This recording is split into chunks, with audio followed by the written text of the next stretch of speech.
आईना India communication में आपका स्वागत है। आप देख रहे हैं सामाजिक आईना। आज हम आपकी मुलाकात कर रहे हैं एक जानी मानी हस्ती जो अपने परिचय की कहीं मोहताज नहीं है।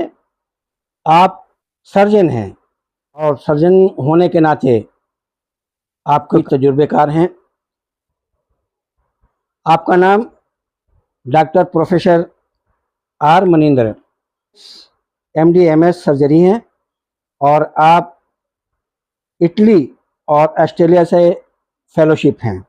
आप राम मनोहर लोहिया में पोस्टेड हैं और सर्जिकल डिपार्टमेंट के हेड इंचार्ज हैं। आज इनसे हम जानना चाहेंगे स्वास्थ्य के बारे में, कार्डियोलॉजी के बारे में, हार्ट अटैक के बारे में, और आज जो सबसे भयानक बीमारी और पीठ में पत्थर हो जाता है। डॉक्टर साहब, ऐसी बीमारी हैं जो पेट से रिलेटेड है, फिर वो सीधे हार्ट पर अटैक करती हैं, तो ब्लॉकेज भी ऐसे मामले आते हैं। तो सबसे पहले तो मैं जानना चाहूँगा इस बारे में, अपनी तजुर्बे को आप थोड़ा सा बताएंगे। जी नमस्कार। आईना इंडिया में मलिक साहब का बहुत बहुत धन्यवाद। इन्होंने कीमती समय हमारे लिए निकाला और हमारे पास आए, और स्वास्थ्य के मामले में इनकी जागरूकता सराहनीय है और समाज सेवा से जुड़े हुए हैं। ये चाहते हैं कि हमारा साक्षात्कार इस चैनल के माध्यम से आप तक पहुँचे, और काफ़ी प्रयास के बाद एक संजोग बना है कि आज हम आपके सामने हैं और रूबरू हैं, और प्रश्नों के जवाब जो उन्होंने हमसे पूछे हैं उनका सही सही उत्तर दिया जाए, ताकि इससे आप सभी लोगों का भला हो, स्वास्थ्य लाभ हो सके। मेरा प्रयास होगा कि हम कुछ बता सकें और इससे भविष्य में उन रोगों से आपका बचाव भी हो सके। डॉक्टर साहब, आज ये सबसे बड़ी जो आज प्रॉब्लम है, किसी बीमारी से ग्रस्त है और सबसे ज़्यादा आज के दिनों में देखा जा रहा है, और ख़ास के युवाओं को। तो ये इसकी वजह क्या है कि 2021 से अब तक के सबसे ज़्यादा अगर आंकड़े हम देख रहे हैं, मानव संस्था की रिपोर्ट आई है, 21 से अब तक 60,000 समथिंग युवाओं की मौत हो चुकी है। ये 3 सालों के अंदर 3 साल, 3.5 साल के अंदर में। तो इसको आप क्या मानते हैं, किस तरह से आप देख रहे हैं? पहली बात तो ये कि हार्ट अटैक, जिसे हम हृदयाघात भी कहते हैं और मायोकार्डियल इंफार्क्शन भी कहते हैं, ये एक ऐसी बीमारी है जो हृदय की धमनियों में प्रवाहित होने वाले या होने वाली जो रक्त कण है या रक्त कोशिकाएं हैं उसको अवरुद्ध करती है। अब अवरुद्ध करने का कारण कई हो सकते हैं। इनको अगर सही मायने में या इसकी व्याख्या की जाए तो कम समय में इसको बताना संभव नहीं हो पाएगा, लेकिन फिर भी हमारा प्रयास होगा कि हम आपको जानकारी आपको दे दें ताकि लोगों के समझ में आ सके। सबसे पहली बात यह है कि हार्ट अटैक, हार्ट डिजीज जो पहले से लोगों को हृदय रोग है और वो प्रेसिपिटेट कर जाता है। प्रेसिपिटेट करना हम उसे कहते हैं कि वो समय समय पे काफ़ी ज़्यादा, और उसके कई कारण हैं। दूसरा कारण है ओबेसिटी। ओबेसिटी यानी मोटापा। मोटापा बढ़ जाए तो उससे डायबिटीज़ भी हो सकती, रक्त शर्करा वो बढ़ जाना। हाँ, ज़्यादा मोटापे से ऐसा अक्सर हाँ देखा गया है। एक हार्ट अटैक का कारण है। लिपिड प्रोफाइल बढ़ जाता है, ब्लड प्रेशर बढ़ता है, उच्च रक्तचाप की बीमारी होती है, एंजाइटी है, और स्ट्रेस है। भी कई बार देखा जाता है कि तनाव भी बढ़ जाता है। पारिवारिक जिम्मेदारियां हैं, तनाव से भी ज़्यादा अफेक्टेड होता है। हाँ, तनाव में कुछ हार्मोन्स का सिक्रीशन बढ़ जाता है, शरीर का लेवल बढ़ जाता है, स्तर बढ़ जाता है, भी एक कारण बन जाता है हार्ट अटैक होने। बाजार में बच्चे, युवा वर्ग जंक ज़्यादा पसंद करते हैं, घर का बना हुआ खाना कम खाना चाहते हैं। बाहर का ज़्यादा मसालेदार और जो ऑयल यूज़ होता है, जो वसा का इस्तेमाल होता है जंक फूड में, जो अनहाइजीनिक फूड होता है, इन चीज़ों का सेवन करने से भी हृदय रोग संभव है, उच्च रक्तचाप भी संभव है, हार्ट अटैक भी संभव है। और ये एक्चुअली खान पान आजकल का जितना भी जंक फूड की बात आपने की, ज़्यादातर उस पर ध्यान देते हैं, बाजार से ही ज़्यादातर लोग खा रहे हैं, उसका सबसे ज़्यादा अफेक्ट पड़ता है, जैसा कि आपने अभी उसमें ब्लड जो जम जाता है नसों में, उसको कैसे, क्योंकि आप मेडिसिन भी आप स्पेशलिस्ट हैं, सर्जरी भी करते हैं और मेडिसिन में भी आपका एप्लाई है, तो इसमें ये ब्लड जो जम जाता है और ब्लॉकेज आता है, तो ये क्या होता है कि जंक फूड से स्ट्रेस एंजाइटी अच्छा, से इसमें भी थोड़ा सा आप बताइएगा कि जंक फूड कौन कौन से हैं जिससे ज़्यादा अफेक्टेड करता है वो, और ब्लड सीधे ब्लॉकेज कर देते हैं हृदय पे, रक्तचाप जो बढ़ जाता है।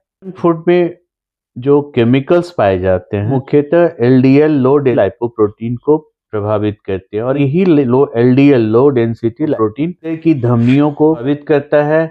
उनके इंटीमल लेयर पे एक तरह का लेयर बना देता है जो उसके प्रवाह में उत्पन्न करता है, अवरोधित करता है, और blood supply, oxygenated blood supply अगर हृदय को समय समय पे सही ढंग से नहीं मिले, फिर वो हार्ट अटैक का खान पान का और जो उस पे केमिकल वो अफेक्टेड ज्यादा है, तो वैसी चीज को से परहेज करना चाहिए जी। डॉक्टर साहब, आप पे का जो स्पेशलाइजेशन है वो सर्जरी, हाँ, सर्जरी हैं आप, तो इसमें आपका जो तजुर्बा है, जैसे पित्त में थैली में पथरी या किडनी में पथरी या यूरेटर में स्टोन हो गया या हाइड्रोसील हर्निया है, तो इन बीमारियों की वजह से समय पे लोग इलाज नहीं करा पाते किसी कारणवश, तो वो भी एक तनाव का कारण बनता है। अब जिंदगी भर वो सोचते रहते हैं कि हमको ये हो गया, हमको वो हो गया, तो इसकी वजह से ये तनाव बढ़ता है। तनाव भी फिर हाई ब्लड प्रेशर के लिए एक मुख्य कारण है। आप मान लीजिए कि कोई भी व्यक्ति पित्त की थैली में पथरी है, जिसको आप गॉल ब्लैडर स्टोन भी बोलते हैं, तो जो केमिकल पाए जाते हैं फूल गोभी में, टमाटर में, बैंगन में, मटन में, रेड मीट में, और चौलाई में, उसकी वजह से पथरी बनता है। तो खान पान भी एक वजह है कि पित्त की थैली में पथरी होना, यूरिक एसिड बढ़ जाना, यूरेट स्टोन बन जाता है। अब इलाज नहीं समय पे कराने की वजह से तनाव में रहते हैं। अब तनाव है किसी और वजह से, कारण कोई और है, लेकिन तनाव में जब आप आ जाते हैं तो उससे एक फिर दूसरी समस्या उठ खड़ी होती है। तो तनाव में किसी भी तरह ना आए, मेरा ये मानना है। अगर कोई बीमारी है भी तो उसका जो लक्षण दिखाई दे, तुरंत अपने डॉक्टर से, चिकित्सक से सलाह लें और उचित समय पे इलाज कराएं। तो उससे फिर आने वाली समस्याएं, दूसरे प्रकार की समस्या वो उत्पन्न नहीं होती। जो आयुर्वेदा है एक मेडिसिन और होम्योपैथिक है, और आपकी मेडिसिन एलोपैथिक, तो ये दवाइयों से भी खत्म हो सकता है या फिर ऑपरेशन इसका जरूरी है? देखिए, हमारा कार्य क्षेत्र या हमारी जो स्पेशलाइजेशन है, जो विशेषज्ञता है, एलोपैथी में है, सर्जरी में है। तो होम्योपैथिक और आयुर्वेदिक पे टिप्पणी करना हमारे बस की बात नहीं है। ये उस क्षेत्र के लोग, उस के विशेषज्ञ इस पे ज़्यादा बेहतर टिप्पणी कर सकते हैं। लेकिन जब एक बार स्टोन बन जाता है और उसका साइज बड़ा होता है, तो शल्य चिकित्सा के द्वारा ही उसका इलाज संभव है और उसका निकलवाना बेहद ज़रूरी है, नहीं तो उससे और भी समस्याएँ खड़ी हो जाती है और प्रॉब्लम फिर बढ़ता चला जाता है। तो बेहतर है कि शुरू में ही इसका निदान हो जाए शल्य चिकित्सा के द्वारा, तो बेहतर है। सर, कितने की पथरियां बढ़ने के बाद जो इंसान मौत की कगार तक पहुंच जाता है, और कितने होना चाहिए जिस पे ऑपरेशन करवा ले तुरंत और वो उससे फायदा हो जाए या मेडिसिन से फायदा हो? देखा यह गया है कि अलग अलग जगह पे जो पथरी है, स्टोन है, और पहली बात तो ये कि जो पथरी है उसकी वजह से कभी किसी की मृत्यु नहीं होती। दूसरी बात ये कि पथरी का जो साइज है और जो प्रकार है, वो जहाँ पे है वहाँ पे जो टिश्यू है उससे घिसने की वजह से कई बार कैंसर भी देखा गया है कि हो जाता है। तो जब स्टोन बना है तो उसको निकलवा लेने में ही फायदा है। जैसे यूरेट्रिक स्टोन अगर है किसी को, जो किडनी से एक नली आ रही है पेशाब की थैली की तरफ, वहां पे कोई स्टोन है अगर बीच में फंसा हुआ तो काफी घातक है, दुखदाई होता है। काफी और घातक उसकी हो वजह जाता है। से क्या होता है कि यूरिन जो किडनी से बन करके ब्लैडर में आ रहा है, वो मार्ग अवरुद्ध हो जाता है और उसके बैक प्रेशर की वजह से किडनी का साइज सूजन होने लगता है किडनी में, जिसको हम हाइड्रोनेफ्रोसिस भी बोलते हैं। और अगर उसको निकलवा दिया जाए तो किडनी भी बचाया जा सकता है। तो 6 mm स्टोन अगर है या 5 to 6 mm तो हम लोग यूआरएस करते हैं। अगर किडनी में है, लोअर कैलिक्स में है, तो हम लोग फिर उसका ईएसडब्ल्यूएल भी करते हैं, पीसीएनएल करते हैं। अलग अलग इलाज है उसके साइज पे भी और लोकेशन पे भी। अब गॉल ब्लैडर में पथरी है तो उसके लिए हम लोग अगर बड़ी पथरी है या छोटी पथरी है तो हम लोग दूरबीन से उसका इलाज करते हैं, जिसको आप लैप्रोस्कोपिक सर्जरी भी कहते हैं। बहुत डिफिकल्ट है, बहुत मुश्किल है, चिपकी हुई है आते वगैरह या आसपास काफी डेंस रीजन्स है, तो हम लोग फिर ओपन करते हैं। ओपन कोलिसिस्टेक्टमी बोलते हैं, यानी पथरी का इलाज। अच्छा, तो वो मेडिसिन से भी निकाला जा सकता है या नहीं? नहीं, मेडिसिन से संभव नहीं है। अगर छोटा है, बिल्कुल छोटा है, तो जैसे राई के दाने के बराबर या चावल के तो दाने के बराबर, पॉसिबल है। तो वो संभव है कि दवाई देने से पास ऑन हो जाता है। लेकिन पत्थर गलता कभी नहीं है, अच्छा, उसे गलाया नहीं जा सकता किसी इलाज के माध्यम से। जैसा कि शुरू से बचपन से सुनता भी आ रहा हूँ मैं कि होम्योपैथिक जो है वो गला देता है पत्थर आपके किसी में, लेकिन पीत का पत्थर ऐसा है जो कि गलता नहीं है, वो बढ़ता चला जाता है। हाँ। अच्छा, गोल ब्लैडर का पत्थर है कि वो निकल जाता है, पथरी निकाल दिया जाता है यूरिन के माध्यम से।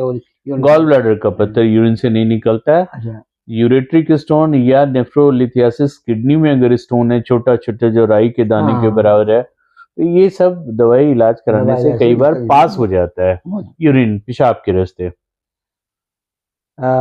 दूसरे कि अब मेडिसिन की तरफ आते हैं, जो ब्लॉकेज पे इस पर बात करते हैं कि जिस तरह के ब्लॉकेज आज हो रहे हैं, तो ब्लॉकेज का असल कारण क्या है खान पान के अलावा? खान पान के अलावा मैंने बताया कि उसमें कई कारण है। ओबेसिटी है, और उसका इलाज कैसे संभव है कि हम मेडिसिन से भी? रहन सहन और अच्छा खाना पीना, दिनचर्या अच्छी होनी चाहिए, योगा करना चाहिए, और वैसी चीजें ना खाए जो बहुत बार तली गई हो, जिसमें ट्रांस फैट हो। ऐसी चीजों का परित्याग करना चाहिए, और जितना हो सके हरी साग सब्जी खानी चाहिए। और कई लोग मांसाहारी होते हैं तो उन्हें वाइट मीट खाना चाहिए, रेड मीट या मटन अवॉइड करना चाहिए। पानी पूरा पीना चाहिए, 4 से 5 लीटर प्रतिदिन। व्हाइट मीट क्या है और रेड मीट क्या है? जैसे चिकन, फिश, ये सब व्हाइट मीट है। अच्छा। और मटन रेड मीट है। इससे कोलेस्ट्रॉल बढ़ता है। तो दर्शकों, आप बहुत ध्यान से इस बात को समझिए, जो हमने डिफरेंस पूछ लिया कि रेड मीट और व्हाइट मीट क्या है, जिसको अपने जहन में रखें, और ज़्यादा से ज़्यादा आप सब्जी का, हरी सब्जी का सेवन करें। हरी सब्जी में भी डॉक्टर साहब बताते हैं कि कौन सी सब्जी ज़्यादा आप लोग के लिए, हमारे लिए, समाज के लिए फ़ायदेमंद है। वो डॉक्टर साहब, अभी का जो ज़्यादातर केमिकल से पैदा हो रही है सब्जियाँ, कोशिश करें कि green vegetables, green, dark green leafy vegetables, हरी पत्तेदार सब्जियां वो ज़्यादा खाएं। और उन सब्जियों में कई प्रकार की सब्जियां हैं जो केमिकल जिसमें डाला जाता है वो ना खाएं, और जिसमें ज़्यादा फाइबर हो और जो पौष्टिक हो और जिसमें मिनरल्स हो, वो ज़्यादा इस्तेमाल करनी चाहिए। जैसे ड्रम स्टिक सहजन का है, जैसे बंधा गोभी है। सर बंधा गोभी की बात जब करें तो बंधा गोभी चाइनीज आ रही है और पत्ते प्लास्टिक के पत्ते से बनी हुई आ रही है। तो ये तो मैंने भी अभी देखा, हमारे घर में भी आई इसका यूज हुआ। तो वैसे से कैसे बचा जाए उन चीजों से? तो वो उसकी सही तो पहचान होनी पहचान होनी चाहिए। चाहिए। और फूड एंड सप्लाई विभाग है, जो इसकी जांच करता है। वो बाजार में जो सब्जी आ रही है उन पे उनको ध्यान देना बहरहाल चाहिए। डॉक्टर साहब से जितनी जानकारी ली हमने, हमारे साथ से डॉक्टर साहब ने इतना वक्त दिया, मैं इनका बहुत बहुत शुक्रिया करता हूँ। वक्त की नज़ाकत और समय, तो समय को देखते हुए मैं डॉक्टर साहब से इजाज़त चाहूँगा और दर्शकों मैं बता दूं कि ये स्वास्थ्य और हम फिर मिलेंगे इस कार्यक्रम में आगे एक नए जानकारी के साथ। जब तक के लिए एसजेड मलिक को इजाज़त दीजिए और डॉक्टर साहब को आप धन्यवाद कहिए, जो आईना इंडिया के साथ इतना टाइम दिया, इतना वक्त दिया। डॉक्टर साहब बहुत बहुत शुक्रिया। नमस्कार। हम